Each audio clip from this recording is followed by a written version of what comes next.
రాష్ట్రంలో మహిళా శక్తి క్యాంటీన్ల మహిళా సంఘాల ఆధ్వర్యంలో నిర్వహణ. ఈ అన్న ఆడల వాళ్ళని ముందుకు తీసుకొస్తాను, ప్రధాన ఆడల ముందుకు తీసుకొస్తాను, అది కూడా వాళ్ళకి ఇచ్చేసిండు.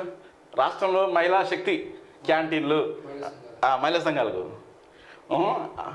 స్కూల్లో కూడా వాళ్ళకి ఇచ్చిండు. ప్రధాన కార్యాలయాలు, కలెక్టరేట్లు, బస్టాండ్లో ఏర్పాట్లు.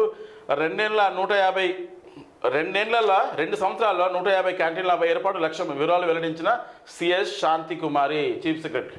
రాష్ట్ర మహిళా శక్తి క్యాంటీన్లు ఏర్పాటు చేయాలని ప్రభుత్వం నిర్ణయించింది. సీఎం రేవంత్ రెడ్డి ఆదేశాలతో వీటిని ఏర్పాటు చేయనున్నట్టు సిఎస్ శాంతి కుమారి వెల్లడించారు. మహిళా శక్తి క్యాంటీన్ సర్వీసులపై గురువారం సెక్రటరీలో సిఎస్ రివ్యూ నిర్వహించారు. ఈ సందర్భంగా ఆమె మాట్లాడుతూ రాష్ట్రంలో మహిళా సంఘాలకు ఆర్థికంగా బలోపేతం చేయాలని సీఎం ఆదేశాల మేరకు మహిళా శక్తి క్యాంటీన్లను తీసుకువస్తున్నామని, అన్ని ప్రధాన కార్యాలయాలు, కలెక్టరేట్లు, పర్యాటక ప్రాంతాలు, దేవాలయాలు, బస్టాండ్లు, పారిశ్రామిక ప్రాంతాల్లో మహిళా సంఘాల నిర్వహణలో ఈ క్యాంటీన్లు ఏర్పాటు చేస్తామన్నారు. రానున్న 2 నెలల్లో 150 క్యాంటీన్లు ఏర్పాటు చేయాలని లక్ష్యంగా పెట్టుకున్నామని వెల్లడించారు. క్యాంటీన్లు ఓపెన్ చేస్తారట, మరి అది ఫ్రీగానా లేదా డబ్బులకా? అది ఇక్కడ ఏమి ఇయ్యలే, నిర్మాణం చేస్తున్నాం. వాళ్లకు ఉపాధి కల్పించే విధంగా చేస్తుందా తెలియదు. కువైట్ అగ్ని ప్రమాదంలో మృతుల సంఖ్య 45కి చేరింది.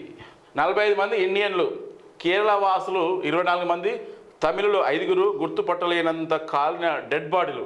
DNA టెస్టులతో గుర్తించిన కువైట్ అధికారులు డెడ్ బాడీలను ఇండియాకు తరలించేందుకు ఏర్పాట్లు.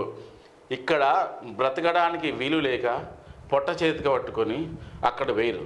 వాళ్ళ పరిస్థితి ఎంత ఘోరంగా ఉంటుంది, వాళ్ళ ఫ్యామిలీ ఎంత. మీకు రేటు సౌలతులు అన్నీ కల్పిస్తే వాళ్ళు ఉద్యోగం చేస్తుండ్రా? వాళ్ళ కనీసం జీవనోపాధి కూడా కల్పించలేని పరిస్థితి, దౌర్భాగ్య ప్రశ్న మన రాష్ట్ర ప్రభుత్వం ఉంది, కేంద్ర ప్రభుత్వం ఉంది. ఏం అధ్వానం అందరినీ. ఎందుకోసం మనం